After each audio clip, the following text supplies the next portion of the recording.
নরওয়ের রাজধানী Oslo royal palace, new ইয়র্কের টাইম স্কোয়ার কিংবা নিউ জার্সির উন্মত্ত স্টেডিয়াম, ভাইকিংদের তাণ্ডবে কাঁপছে বিশ্ব ফুটবলের মঞ্চ। দীর্ঘ ২৮ বছর পর বিশ্বকাপের মূল পর্বে অংশ নিয়ে এরই মধ্যে রাউন্ড অফ 32-তে জায়গা করে নিয়েছে নরওয়ে। সেনেগালকে ৩-২ গোলে হারিয়ে প্রায় ৩ দশক পর লাইমলাইটে স্ক্যান্ডিনেভিয়ান অঞ্চলের নর্ডিক দেশটি। এমন অর্জনের উদযাপনেও ছিল ইতিহাস আর ঐতিহ্যের মিশেল। ভাইকিং রোর সুরে মাতল গোটা দুনিয়া। সেনেগালের বিরুদ্ধে রুদ্ধশ্বাস জয়ের পর গ্যালারি ছাপিয়ে মাঠেও দেখা গেছে ভাইকিংদের এই সেলিব্রেশন।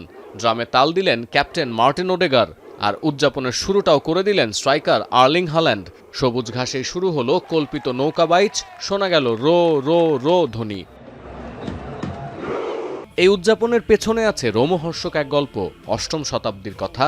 দূরপাল্লার অভিযানে বা যুদ্ধে যেতে নৌযানে চড়ে উত্তাল সমুদ্রে নেমে পড়ত ভাইকিং নামের একদল অভিযাত্রী। স্ক্যান্ডিনেভিয়া অঞ্চলের এই গোষ্ঠীর সদস্যদের কেউ ছিলেন দুর্ধর্ষ যোদ্ধা, আবার কেউ নাবিক ব্যবসায়ী।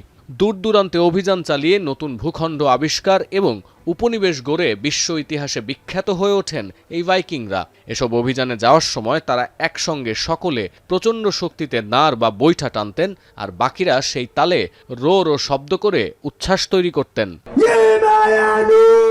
নান্দনিক এই উদযাপন শুধু গ্যালারি আর মাঠেই সীমাবদ্ধ থাকেনি। যুক্তরাষ্ট্র থেকে নরওয়ে সবখানেই দেখা গেছে নর্ডিক সমর্থকদের উন্মাদনা, বাঁধভাঙা উচ্ছ্বাস, কখনো ফ্ল্যাশমব আবার কখনো বিজয় উল্লাস। নানাভাবে ভাইকিং রোর আইকনিক সেলিব্রেশন করে যাচ্ছেন নরওয়েজিয়ানরা। সতীর্থ কর্মকার, এখন বিশ্ব।